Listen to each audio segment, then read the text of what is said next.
Shabbat Shalom, amados hermanos, damos gracias a nuestro buen Dios en este precioso día de Shabbat por el privilegio que nos da nuevamente de encontrarnos en este día maravilloso y tener siempre la oportunidad de estudiar la bendita palabra del Señor.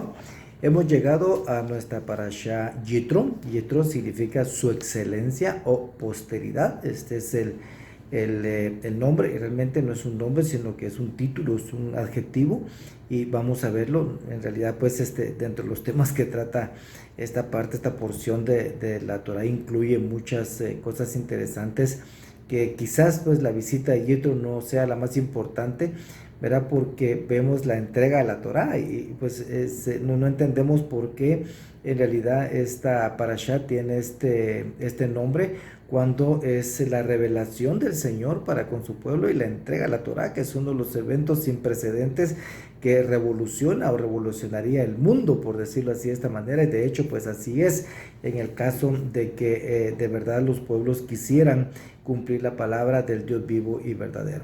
Así que nuestra parashá de esta semana lleva ese nombre. El nombre de Yitro es el suegro de Moisés, y mucho se puede decir con relación al nombre de este personaje tan especial, ¿verdad? Con lo que se refiere, pues, al nombre de Yitro, y con relación también a su título. Pero más que eso es su reacción, ¿verdad?, ante la confirmación de lo que él mismo había oído sobre los portentosos milagros realizados por el Señor a favor de Israel en su obra, pues, redentora de Egipto. Así que Yitro, como dijimos, es un calificativo o un título. También él aparece como Reuel. Reuel significa amigo de Dios, pero más que sus títulos o nombres que pueda tener, vemos que lo más importante es que él había escuchado lo que muchos habían oído y decían también con relación a lo que el Señor hizo en Egipto para liberar a su pueblo. Eso era una noticia que estaba pues conmocionando, por decirlo así de esa manera, a los habitantes de la tierra, y pues llegó incluso a Rahab en esta parte, cuando en los tiempos de Josué en la conquista de la tierra prometida. Y así empieza también nuestra parashá en Éxodo capítulo número 18 y verso 1, que dice: y Yitro, sacerdote de Madián, suegro de Moisés, oyó todo lo que Dios había hecho por Moisés y por su pueblo Israel, como el Señor había sacado a Israel de Egipto. Entonces Yitro, dice, suegro de Moisés, tomó a Séfora, mujer de Moisés, después de la había enviado a su casa, y a sus dos hijos, uno de los cuales se llamaba Gersón, pues Moisés había dicho: he sido peregrino en tierra extranjera, y el nombre del otro era Eliezer, pues había dicho: el Dios de mi padre fue mi ayuda y me libró de la espada de Faraón. Y vino Yitro, suegro de Moisés, con los hijos y la mujer de Moisés al desierto, donde estaba acampado junto al monte. Y mandó a decir a Moisés: yo, tu suegro Yitro, vengo a ti con tu mujer, sus dos hijos con ella. Salió Moisés a recibir a su suegro y se inclinó y lo besó. Y se preguntaron uno al otro cómo estaban, y entraron en la tienda. Es interesante, como dijimos, esta frase inicial dice: oyó todo lo que Dios había hecho por Moisés y por su pueblo. O sea, esto sería entonces la noticia que revolucionaría el mundo. De hecho, se conoce hasta el día de hoy. O sea, una noticia que quedaría grabada en la historia, que estaría seguida por muchos hechos impresionantes más también que nosotros hemos encontrado en las escrituras. Tenemos, amados hermanos, un Dios poderoso que viene de dar una lección extraordinaria a toda la humanidad. Decimos a toda la humanidad, no solo a Egipto, ¿verdad? Porque Egipto está devastado y las noticias han corrido por todas las naciones vecinas. O sea que, como hemos venido diciendo en las parashot anteriores, el Señor cumple su propósito, y vemos entonces que conforme al cumplimiento de sus propósitos también llega hasta el día de hoy las noticias a nosotros de todo esto que el Señor hizo en Egipto para nuestra enseñanza y para que aprendamos a conocer al Dios vivo y verdadero. Así que con lo que hemos oído de nuestro Dios hasta este momento, y leído en las escrituras y visto con nuestros ojos y sentido realmente con nuestro cuerpo, podríamos permanecer quietos y callados en una actitud de reverencia que nos llenaría de mucha confianza en el Señor. He escuchado de un hombre que confiaba plenamente en el Señor, un hombre extraordinario que era muy, pero muy amado por el Señor. Pero, ¿qué hacía que este hombre confiara tanto en el Señor? Y este es nada más y nada menos que el profeta Daniel. Y los voy a llevar entonces al capítulo número 6 de Daniel, que dice, interesante este capítulo que nos va a ayudar muchísimo también en nuestra comprensión, en nuestro entendimiento y la confianza en el Señor. Dice, le pareció bien a Darío constituir sobre el reino 120 sátrapas que gobernaran a todo el reino, y sobre ellos 3 funcionarios, uno de los cuales era Daniel, a quienes estos sátrapas rendían cuenta, dice, para que el rey no fuera perjudicado. Este es muy similar a lo que también hizo Yitro. Yitro, cuando llega, lo que hace aquí en esta parte, que después del saludo, después de que él está con Moisés, él ve, ¿verdad? De acuerdo a lo que dice el verso 13 del capítulo 18 de Éxodo, dice, y aconteció que al día siguiente Moisés se sentó a juzgar al pueblo, y el pueblo estuvo delante de Moisés desde la mañana hasta el atardecer. Cuando el suegro de Moisés vio todo lo que él hacía por el pueblo, dijo, ¿qué es esto que haces por el pueblo? ¿Por qué juzgas tú solo? Y todo el pueblo está delante de ti desde la mañana hasta el atardecer. Y respondió Moisés a su suegro, porque el pueblo viene a mí para consultar a Dios. Dice, cuando tienen un pleito, vienen a mí y yo juzgo entre uno y otro, dándoles a conocer los estatutos de Dios y sus leyes. Y el suegro de Moisés le dijo, no está bien lo que haces. Con seguridad desfallecerás tú y también este pueblo que está contigo, porque el trabajo es demasiado pesado para ti. No puedes hacerlo. Ahora escúchame, yo te aconsejaré y Dios estará contigo. Sé tú el representante del pueblo delante de Dios. Somete los asuntos a Dios. Dice, y enséñale los estatutos y las leyes, hazle saber el camino en que deben andar y la obra que han de realizar. Además, escogerá de entre todo el pueblo hombres capaces, temerosos de Dios, hombres veraces, que aborrezcan las ganancias deshonestas, y los pondrá sobre el pueblo como jefes de 1000, de 100, de 50 y de 10, y que juzguen ellos al pueblo en todo tiempo, y que traigan a ti todo pleito grave para que ellos juzguen todo pleito sencillo. Así será más fácil para ti y ellos llevarán la carga contigo. Si haces esto, Dios te lo manda, tú podrás resistir y todo este pueblo por su parte irá en paz a su lugar.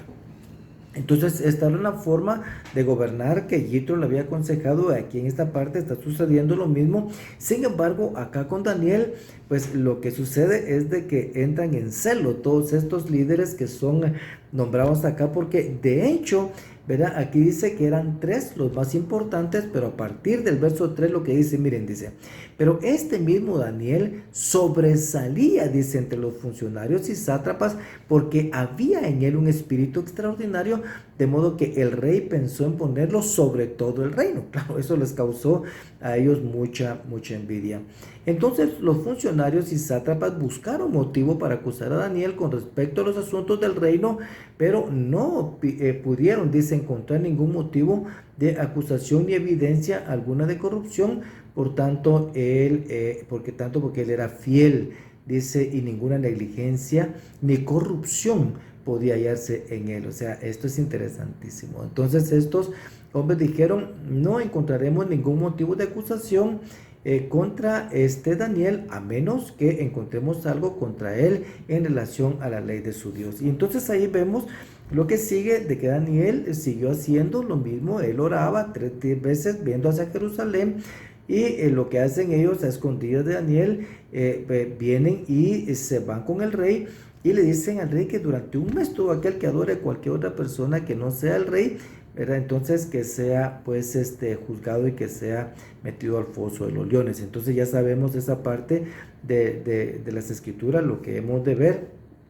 Entonces de esta manera vemos que encuentran a Daniel orando como siempre lo solía hacer, y de esta manera Daniel va a parar al foso de los leones. Ahora, Esto es interesante, les pido a ustedes que lean todo el capítulo, yo voy a hacer un pequeño resumen también aquí en esta parte, pero ¿por qué Daniel tenía esta confianza? ¿Por qué él tenía este alto concepto de confianza, poder, control, grandeza y majestad del Dios vivo sobre todo lo que existe? Sí, eso le hizo ser un hombre a él diferente. Primero, Daniel era irreprensible, no había ninguna evidencia de corrupción en él, tal como leímos.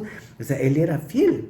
Consecuentemente, al ver esto, los enemigos de Daniel pusieron su mirada sobre su fidelidad hacia el Señor, tal como lo vimos en el verso 5, lo acabamos de leer aquí en la parte de Daniel, y lo que hacen para que el rey se convierta pues en alguien que lo juzgue. Según el verso 10 nos dice que él tocan el orgullo del rey de una manera crítica y lo comprometen incluso delante de Dios, porque lo que pasa aquí en esta parte es de que se encuentran a Daniel adorando al Señor, y una de las cosas interesantes en todo esto es de que el mismo rey Darío ya estaba acostumbrado incluso al Dios de Daniel. Entonces él sabía cómo era el Dios de Daniel. Entonces vemos a partir del verso 10 aquí en esta parte qué es lo que sucede. Entonces cuando lo encuentran, cuando Daniel supo que había sido firmado el documento, entró en su casa y su aposento superior tenía ventanas abiertas en dirección a Jerusalén, dice, tal como lo solía hacer antes, y continuó arrodillándose 3 veces al día, orando y dando gracias al Señor. Entonces el verso 16 dice, y el rey entonces dio órdenes que trajeran a Daniel y lo echaran en el foso de los leones. El rey habló a Daniel y le dijo, tu Dios, a quien tú sirves con perseverancia, él te librará. Si vemos esta frase, no está escrita ni en modo de pregunta, ni ninguna otra sugerencia, ni tampoco con sarcasmo, sino que con una confianza especial del mismo rey hacia el Dios de Daniel, que él lo libraría. Y trajeron, dice, una piedra y lo pusieron sobre la boca del foso, y el rey la selló con su anillo. O sea, y después se fue el rey. Dice que esa noche él no permitió que vinieran cantores, que viniera nadie, porque entonces él estaba muy preocupado por Daniel. Y lo que hizo fue que cuando apareció el día, pues el día siguiente, pues él fue y fue donde estaba Daniel. Entonces dice el verso 19, el rey se levantó al amanecer, al rayar el alba, y se fue a toda prisa al foso de los leones, y acercándose al foso gritó, dice, a Daniel con voz angustiada. Imagínense ustedes, era el rey. Y el rey habló a Daniel y le dijo, Daniel, siervo del Dios viviente, tu Dios, a quien sirves con perseverancia, ¿te ha podido librar de los leones? Entonces, dice, Daniel respondió al rey, oh rey, vive para siempre. Mi Dios envió su ángel, que cerró la boca, dice, de los leones, y no me han hecho daño alguno, porque fui hallado inocente ante él, y tampoco ante ti, oh rey, he cometido crimen alguno. Interesantísimo todo esto. Dijimos entonces, en esta parte los enemigos de Daniel lo acusan, pero el mismo rey incluso teme por ello, ¿verdad?, enviarlo al foso de los leones, y trata de salvarlo, porque él trata de salvarlo, pero al final no lo logra. El verso 16, tal como lo vimos, el rey estaba acostumbrado al Dios de Daniel, y hace una declaración increíble de confianza, tal como vimos en lo que leímos. O sea, que él creía en el Dios de Daniel. Y es impresionante también lo que sigue en los versos del 19 al 23 en la declaración del rey. Dice, entonces el rey se levantó al amanecer, al rayar el alba, le fue a decir al Dios que sirves con perseverancia, ¿te ha podido librar? Y nosotros vimos esto. El verso 23 dice, el rey entonces se alegró mucho y mandó a sacar a Daniel del foso de los leones. Cuando fue sacado del foso no se encontró una sola lesión, ¿verdad?, porque había confiado en su Dios. Qué bendición tan grande esta parte. O sea, es una declaración impresionante. El ángel del Señor, el ángel de la liberación de Egipto, el Cordero de Dios, su nombre es Yeshua, ¿sí? Salvó a Daniel. Daniel, el rey y todos los demás confirman que el concepto de Daniel sobre el Dios maravilloso, Daniel, es real completamente, el Dios que vive y salva para siempre. Así que la declaración del rey después de este evento del foso de los leones es verdaderamente maravillosa y se encuentra a partir de los versos 25 al 27 que dice: entonces el rey Darío escribió a todos los pueblos, naciones y lenguas, imagínense ustedes, todo su reino, que habitaban en toda la tierra, que abunde, dice, vuestra paz. De parte mía, dice, se proclama un decreto de que en todo el dominio de mi reino, todos, dice, teman, dice, y tiemblen delante del Dios de Daniel, porque Él es el Dios viviente que permanece para siempre, su reino no será destruido y su dominio durará para siempre. Él es el que libra y rescata, hace señales y maravillas en el cielo y en la tierra, dice, el que ha librado a Daniel del poder de los leones. Impresionante esta declaración que hace el rey y este mensaje que le envía también a todas las provincias. Pero, ¿de dónde entonces deriva toda la confianza, o sea, la gran confianza de Daniel en el Dios Todopoderoso? Pues esta deriva, según el capítulo número 6 que nosotros vimos, ¿verdad?, de la palabra de Dios en que Daniel ha creído. Cree en Dios, dice y cree en lo que Dios es, en lo que Él dice y lo que Dios hace cada día para nosotros en el mundo. O sea, como he dicho y repetidas veces, nosotros como hombres damos por sentado muchas cosas: el día, la noche, la mañana, el viento, la lluvia, el amanecer, el agua, todo, pero no, o sea, este es un milagro de todos los días que sucede gracias a la benevolencia del Señor sobre nuestras vidas. Pongámoslo de esta manera. Miren, en Éxodo capítulo número 20, que está en esta parashá, nos declara las 10 palabras que hemos traducido como los 10 mandamientos, pero miremos cómo empieza esta parte acá en el capítulo número 20, que dice: y habló Dios todas estas palabras diciendo: yo soy el Señor tu Dios, que te saqué de la tierra de Egipto, de la casa de servidumbre. Así empieza el capítulo 20. Yo soy el eterno tu Dios. ¿Qué implica esto? Esto implica que hay un Dios todopoderoso, creador de todo lo que existe, y de que su santo ser deriva, de su santo ser deriva todo lo que existe. O sea, ¿por qué? Porque de su plenitud deriva todo y de su plenitud tomamos todos. El segundo punto es conocerle a Él, a ese Dios vivo, y creer en el Dios todopoderoso, ¿verdad?, que vemos que es el creador de todo lo que existe. El tercer punto de esto está implícito en la aclaración del verso que dice: Él es el Salvador, que Él es el Salvador.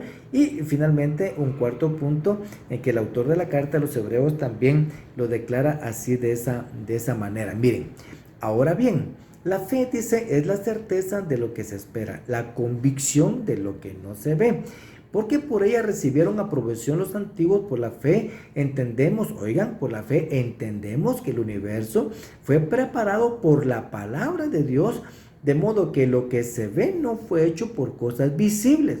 Por la fe Abel ofreció a Dios un mejor sacrificio que Caín, por lo cual alcanzó testimonio de que era justo, dando Dios testimonio de sus ofrendas, y por la fe, estando muerto, todavía habla. Por la fe Enoc fue trasladado al cielo para que no hubiera muerte, y no fue hallado porque Dios lo trasladó, porque antes de ser trasladado recibió testimonio de haber agradado a Dios. Y sin fe entonces es imposible agradar a Dios, porque es necesario que el que se acerca a Dios crea que Él existe, lo que estamos hablando, y que más, y que es remunerador de los que le buscan. Miren, impresionante esta parte de la escritura en el capítulo número 11 del autor de la carta a los hebreos. Entonces, esto nos ayuda muchísimo a entender esto. Entonces, entendemos en esta parte, ¿verdad?, de que el Dios Todopoderoso, lo importante es creer que Él existe, ¿verdad? Conocerle a Él, conocer a Dios. Conocer viene de la palabra de dat, que significa conocimiento.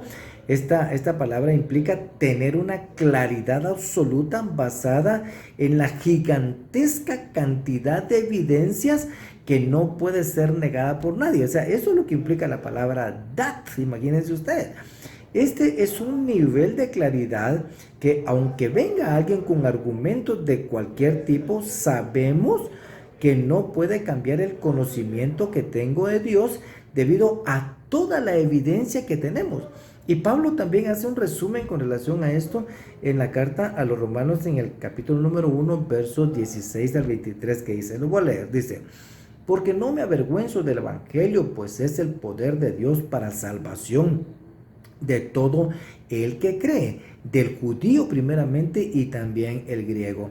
Porque en el evangelio la justicia de Dios se revela por fe y para fe, como está escrito, mas el justo dice por la fe vivirá.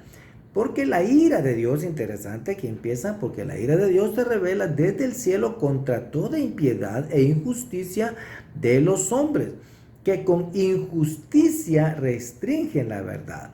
Porque lo que se conoce acerca de Dios es evidente dentro de ellos, pues Dios se lo hizo evidente.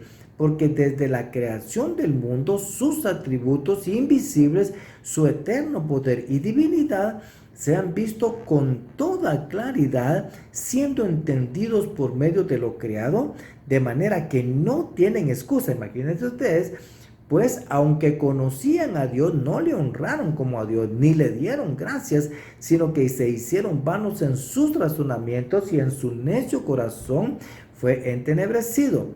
Profesando ser sabios, se volvieron necios y cambiaron la gloria del Dios incorruptible por una imagen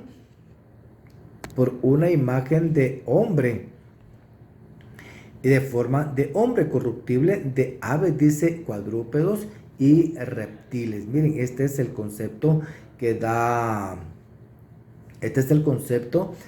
Pablo en la carta a los romanos. Interesante el concepto, porque lleva realmente ese criterio que vemos acá del Dios omnipotente, en el conocimiento de Dios. Entonces, una vez conocemos a Dios, tenemos la relación con Él, entonces lo que sigue es creer, o sea, creer en Él, creerle a Él. Y esto es la palabra emuná, o sea, lo que se traduce muchas veces como fe. Así que la creencia y la fe vienen de conocerle a Él, de todo lo que sé de Él y de mi relación con Él. Estos dos conceptos son claros y absolutos, que en realidad no dejan la menor duda y nos ayudan en nuestro caminar sobre la tierra de Dios. Pero existen otros dos conceptos que es donde se mueve la mayoría de los hombres y que no provienen precisamente de los mandamientos, sino de conceptos sin fundamento que los hombres enseñan a los hombres, y me gustaría referirme a ellos en este momento. Primero, es el acondicionamiento social de la persona, y segundo, es lo que se conoce como la fe ciega. Si hablamos del primero, o sea, el acondicionamiento social de la persona, esta deriva de la creencia de la persona según el núcleo o grupo social en que la persona nació. O sea, crece creyendo, ¿sí?, lo que hay en su entorno sin cuestionárselo, y las creencias varían según las culturas, las razas, las costumbres, ¿verdad?, que existen. Por ejemplo, nacer, con el permiso de todos, en el catolicismo, aún en el mismo judaísmo, los hindúes creen incluso que las vacas son sagradas, y un árabe que vive en Gaza cree que los israelitas son un grupo de ogros, porque eso es lo que le han transmitido y eso es lo que está en su entorno, sin cuestionarse, analizando independientemente sus creencias basadas en la evidencia que Dios da o que revela o que reveló Pablo aquí en Romanos capítulo número 1. O sea, ese acondicionamiento social que viene como consecuencia de dónde nacieron, cómo creyeron, cómo crecieron y cómo fueron metidos los conceptos en su cabeza, no les deja salir, y ellos también no hacen nada por cuestionarse si lo que están creyendo de verdad es cierto o si hay algo que pueda decir lo contrario. O sea, hay mucha gente que es religiosa por tradición, ni siquiera entienden la religión que tienen. Y la otra parte que dijimos, el otro concepto, es la fe ciega.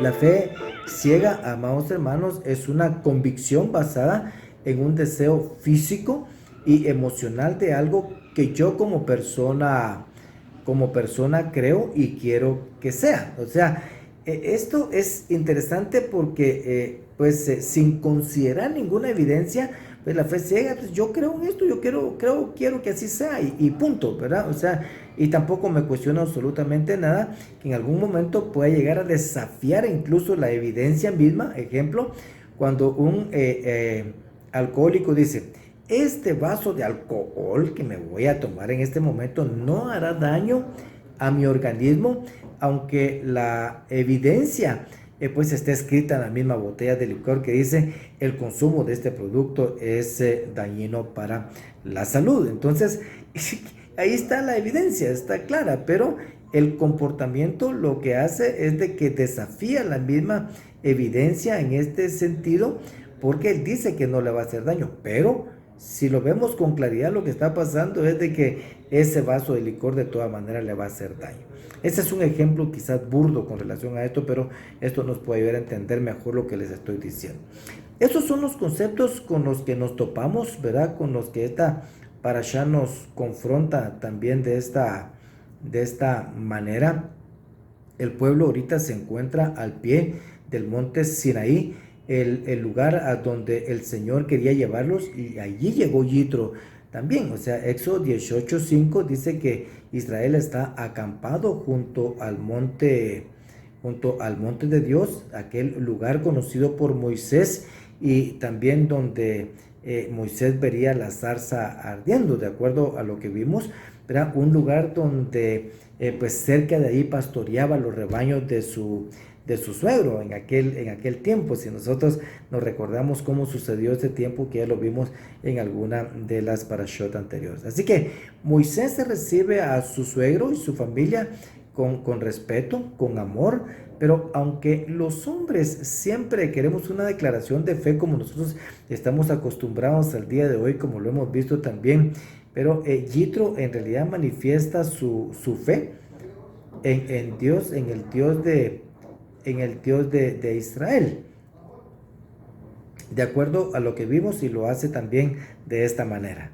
Así es esta parte, ¿verdad? En la cual pues Yitro manifiesta su fe en el Dios de Israel. ¿Por qué? Porque él bendijo al Señor, de acuerdo a lo que nosotros vemos en Éxodo capítulo número 18 y versos del 9 al 11, que dice: y se alegró Yitro de todo el bien que el Señor había hecho a Israel, ha librado de la mano a los egipcios. Entonces Yitro dijo: bendito sea el Señor que os libró de la mano de los egipcios y de la mano de Faraón, y que libró al pueblo del poder de los egipcios. Ahora sé que el Señor es más grande que todos los dioses. Ciertamente esto se probó cuando trataron al pueblo con arrogancia. Interesante, y lo que hizo seguidamente está en el verso número 12, dice: Yitro, suegro de Moisés, tomó entonces un holocausto y sacrificios para Dios, y Aarón vino con todos los ancianos de Israel a comer con el suegro de Moisés delante de Dios. O sea, lo que hizo fue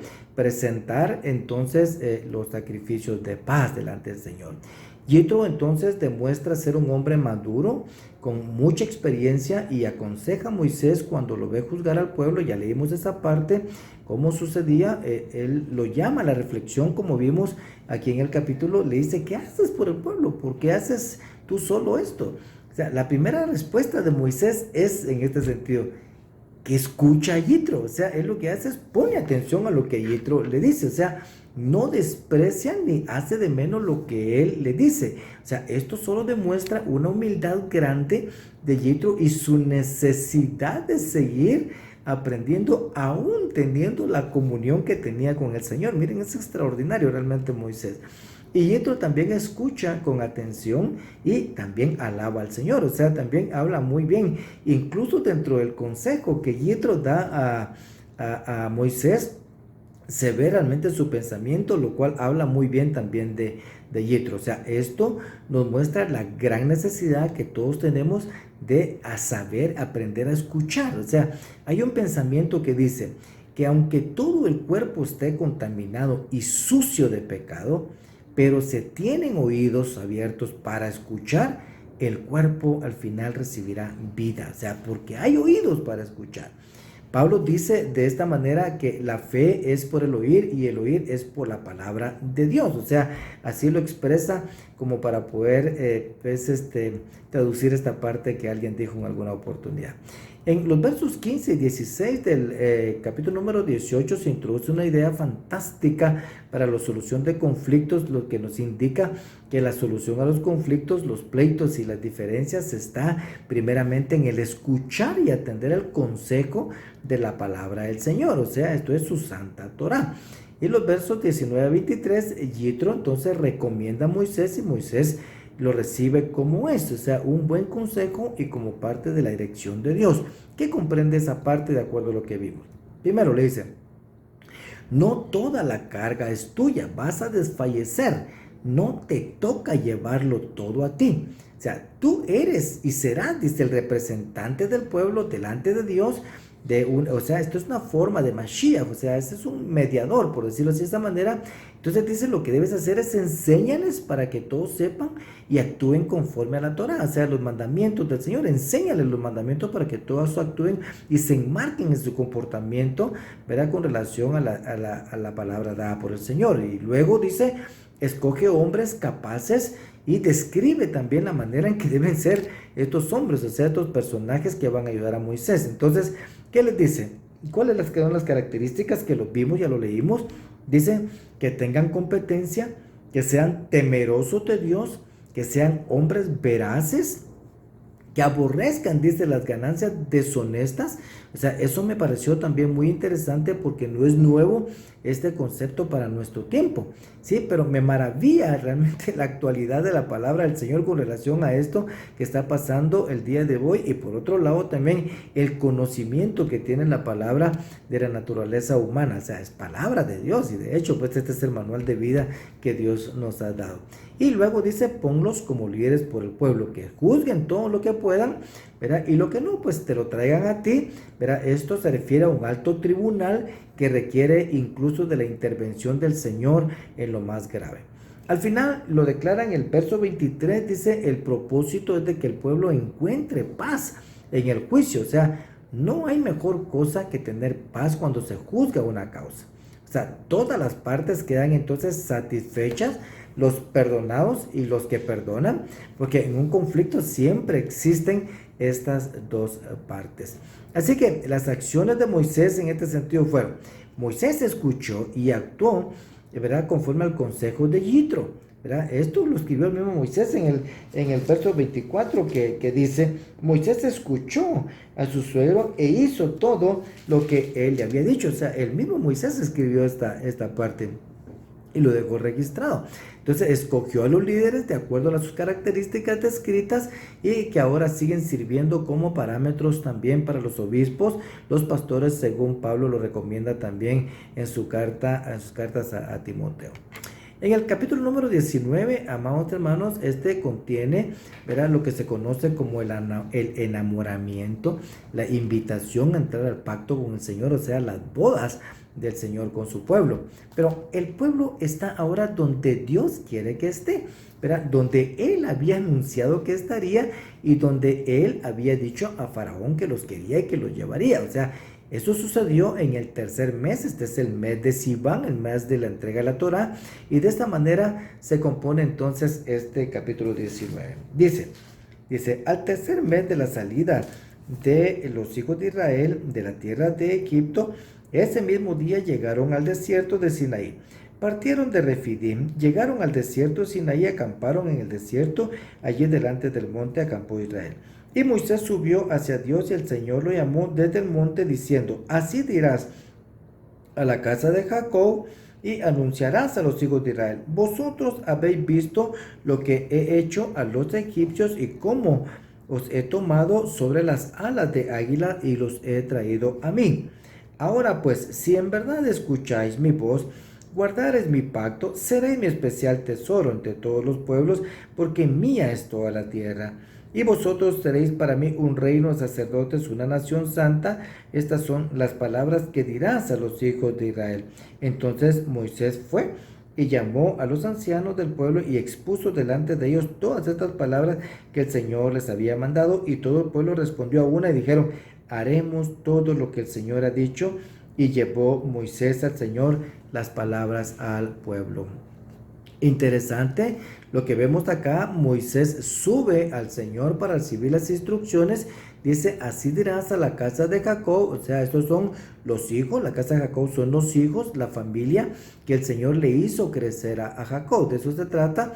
El verso 4 dice, vosotros habéis visto. O sea, esto significa, miren, ustedes son testigos. O sea, por todo esto, o sea, ellos ahora se encuentran entre 300 y 400 kilómetros de Egipto, en el monte Sinaí, y les dice que Él los ha llevado hacia ese lugar, los ha llevado hacia Él. Esto siempre es así, amados hermanos, porque el hombre no tiene capacidad de ir por sí solo, de buscar por sí solo al Señor, si el Señor no lo trae. Y esto sucede con Israel, sucedió con Israel y sucedió con nosotros también. El verso 5 dice, les hace una proposición, o sea, una invitación.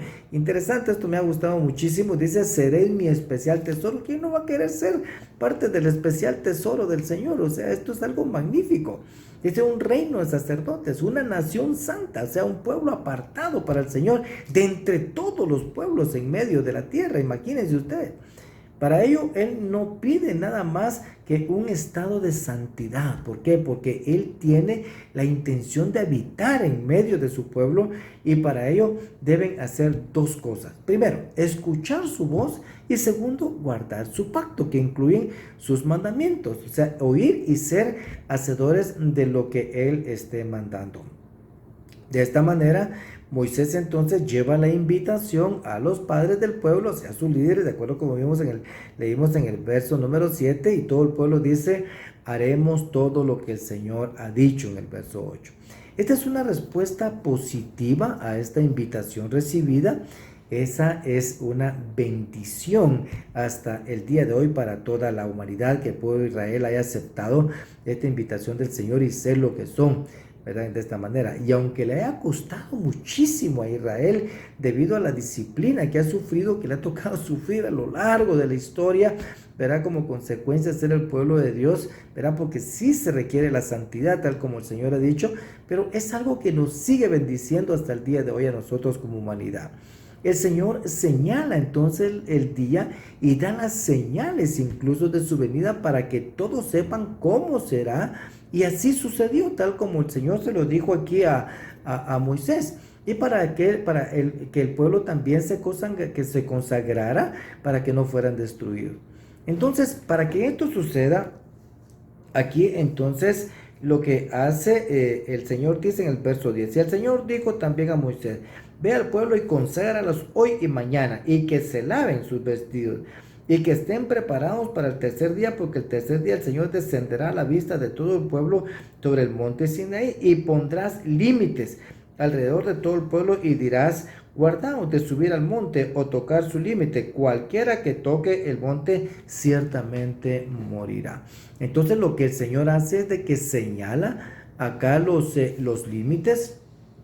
Esto es importante porque hay que entender que los límites que el Señor nos impone es para nuestro propio beneficio, o sea, porque Él está atento, porque no quiere que nosotros muramos. Aquí en los versos 21 al 24 dice, entonces el Señor dijo, ven, desciende y vuelve a subir tú y Aarón contigo, pero que los sacerdotes y el pueblo no traspasen los límites para subir al Señor, no sea que el Señor irrumpa contra ellos. Descendió pues Moisés y advirtió al pueblo. ¿Por qué hace esto el Señor? Porque el Señor conoce el corazón del hombre, que cuando ya está delante de él o cuando está delante de algo, él quiere ir a ver más allá y ver qué más está pasando, y quiere entender y tratar de ver con sus ojos algo más ahí en esta parte. Entonces el Señor les advierte, o sea, los límites entonces que el Señor nos impone son para nuestro propio beneficio. Este capítulo, amados hermanos, revela ese momento glorioso de la manifestación del Señor, y lo cual también es bien descrito incluso por Job. Y voy a leerles algunos pasajes pequeños con relación a Job en este sentido. En el capítulo 37, los versos del 1 al 5 dice, ante esto también tiembla mi corazón y salta de su lugar. escuchad atentamente el estruendo, dice, de su voz, o sea, tal como sucedió en el Sinaí, y el rugido que sale de su boca.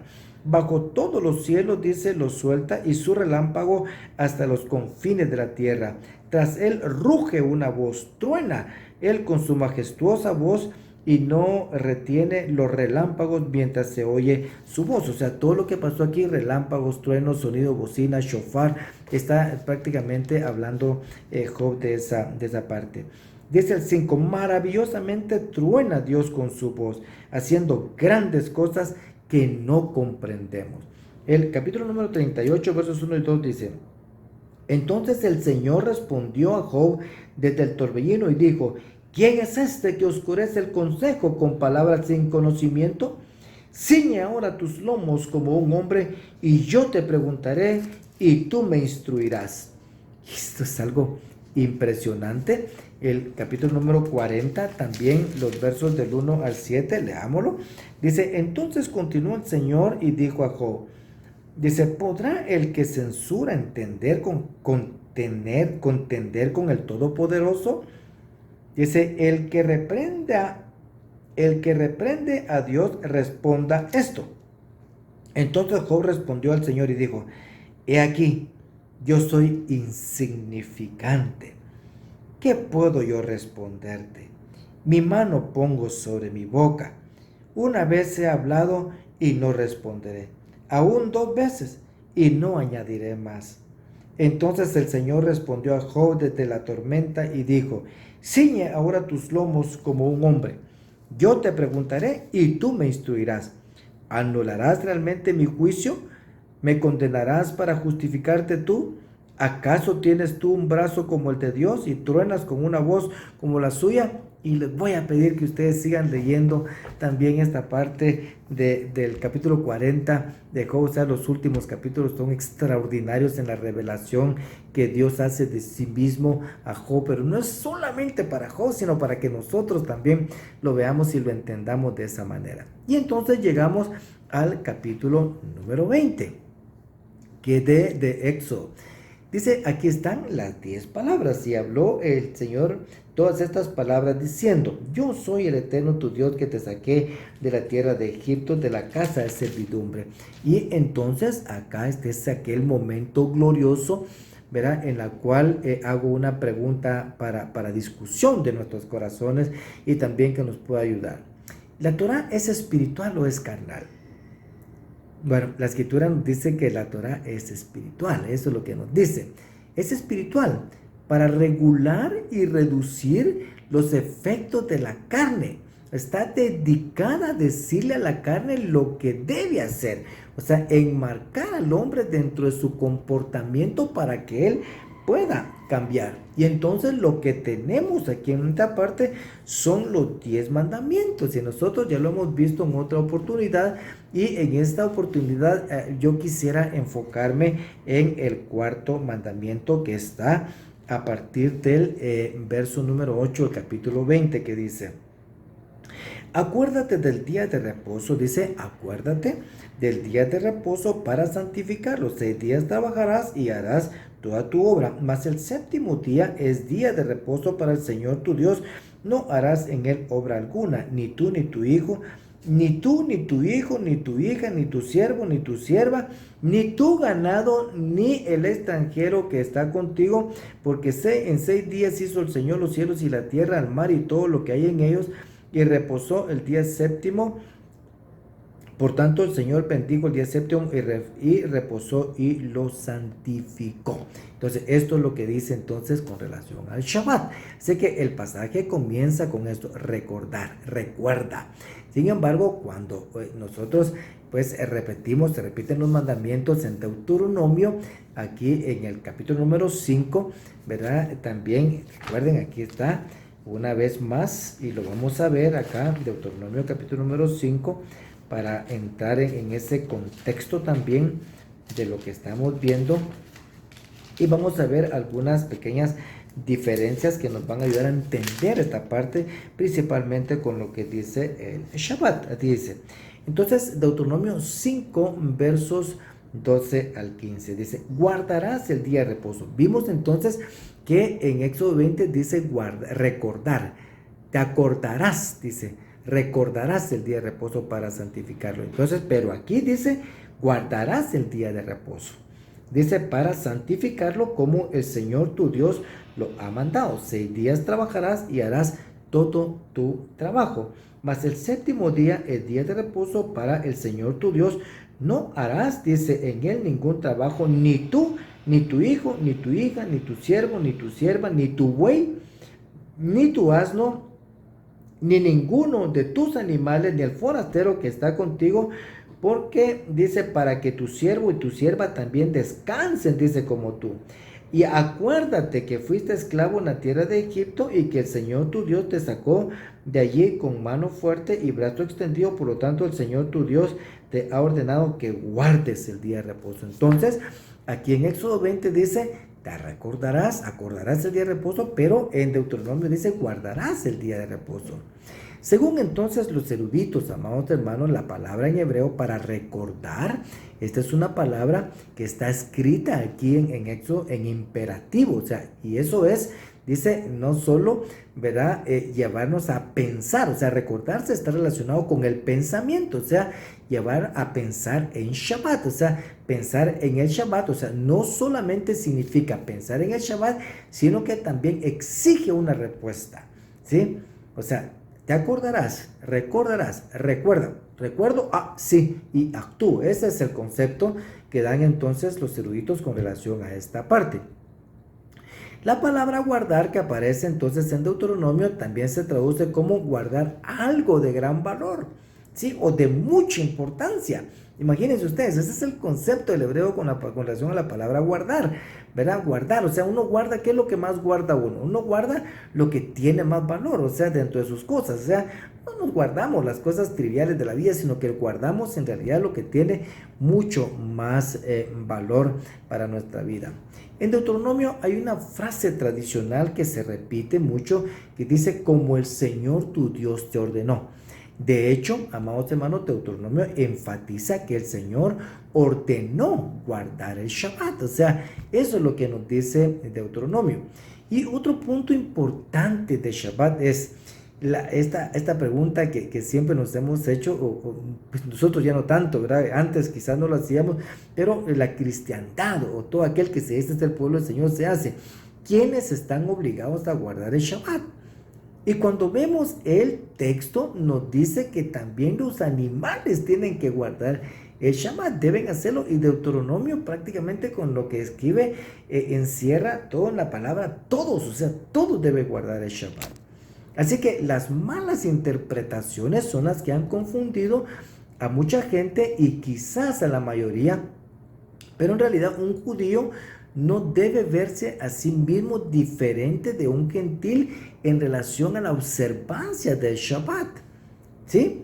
De hecho, esto aplica no solo para los siervos, ¿verdad? Y todos los trabajadores, ¿verdad? O sea, esto no importa si son judíos o no, tal como lo dice la Escritura, porque tu siervo y tu sierva descansen, o sea, para que tu siervo y tu sierva descansen como tú, así como tú lo vas a hacer, ¿sí? Debemos entonces agregar a esto lo que dice Pablo, ¿verdad? Al judío primeramente y también al griego, que es la Torah. Las instrucciones fueron dadas al pueblo de Dios, o sea, las promesas fueron dadas al pueblo hebreo, al judío primeramente, pero dice Pablo, al judío primeramente y también al griego. O sea, el hecho que haya sido primero no quiere decir que no haya llegado a nosotros y que no haya llegado con la misma intensidad que llegara al pueblo hebreo, al pueblo judío, el pueblo de Dios, el cual nosotros amamos también y del cual formamos parte. Entonces, esto nos hace a nosotros entender de que es importante notar que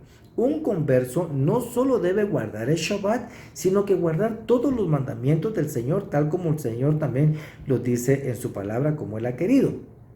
Y si bien en Éxodo capítulo 31 dice que el Shabbat es una señal entre Él y los hijos de Israel, esto es porque debemos entender realmente a qué se refiere con relación a los hijos de Israel, porque entonces todo Israel será salvo, y es con relación a lo que está también para amarrar este concepto declarado en Génesis capítulo número 28, verso 3, que dice, ¿verdad?, que Israel es una congregación de pueblos. En realidad Israel no es un pueblo judío solamente, sino que es una congregación de pueblos, y como dice la Torah en Éxodo 12:49, una ley tendrás para el ciudadano y el que mora en Israel. O sea, en este sentido no tenemos excusa. O sea, esto es para aquellos que siempre andan buscando una excusa con relación a si guardar o no guardar el Shabbat. O sea, hay mucho que nos puede decir, ¿verdad?, lo que el Señor ha mandado con relación a este santo día hermoso que nos da de Shabbat. Esto nos lleva a pensar entonces que no debe haber ninguna diferencia entre un judío y un creyente gentil, no solo en el estilo de vida, sino en guardar el Shabbat, que es nuestro tema y que es nuestra bendición en la vida. O sea, es importante de esta manera resaltar también que el hecho de que los gentiles guarden los mandamientos no significa que se vuelvan judíos. O sea, esto es importantísimo, sino simplemente un miembro de la familia y del reino de Dios. Eso es lo que pasa cuando guardamos los mandamientos del Señor. Entonces, vale la pena hacer esto. Otro pasaje, pues interesante, es cuando en el Evangelio de Marcos, capítulo número 2, Yeshua dice que Yeshua es el Señor del sábado. O sea, Yeshua es el Señor del Shabbat. O sea, esto solo muestra que el Señor es Señor de todo y es Señor del reposo. Pero no existe, si nosotros nos damos cuenta, una contrariedad en lo que Él dice, ¿verdad?, que indique que el Shabbat pierda su significado, ¿verdad?, y que debido pues a la fe en Yeshua ya no guardemos el Shabbat. Al contrario, es más, esto lo confirma cuando entramos en su Shabbat, o sea, en el reposo del Señor. Esto es extraordinario, amados hermanos.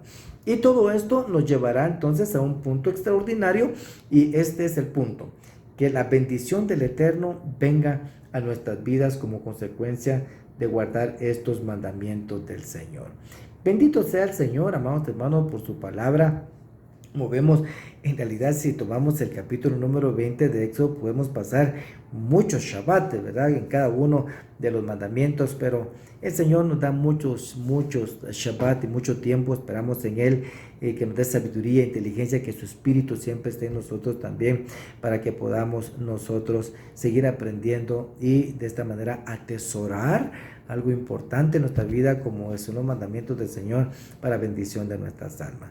Que el Señor nos siga bendiciendo a todos, que sigamos disfrutando de este santo día de Shabbat, nos ilumine siempre, nos haga caminar confiados en los mandamientos del Señor. Así que con el permiso del Señor, yo voy a bendecir a su pueblo en esta hora. Que el Señor les bendiga y les guarde, que el Señor haga resplandecer su rostro sobre ustedes, tenga ustedes misericordia. Que el Señor alce su rostro sobre ustedes, pongan ustedes shalom. Que la bendición del Altísimo sea sobre ustedes, sobre sus familias, sobre sus hijos, sobre sus generaciones, les dé salvación eterna y les permita ver el bien de Jerusalén en sus días. Que el Señor haga bendición para sus vidas, afirme sus pasos en sus mandamientos, los conduzca con bien sobre la tierra, les provea conforme a sus riquezas en gloria, y que el Señor los libre de esta terrible plaga que está en el mundo el día de hoy, que lo libre el Señor del contagio de este coronavirus y de la mortandad que anda en medio de esta, y les permite al Señor disfrutar su vida y su paso en la tierra a los vivientes. Los bendigo en el nombre bendito, glorioso, que es sobre todo nombre, en el nombre de Yeshua HaMashiach, Melech Israel. Shabbat Shalom, amados hermanos, que la bendición del Altísimo sea sobre ustedes y sobre sus familias. Los bendigo entonces en el nombre de Yeshua HaMashiach, Melech Israel. Amén.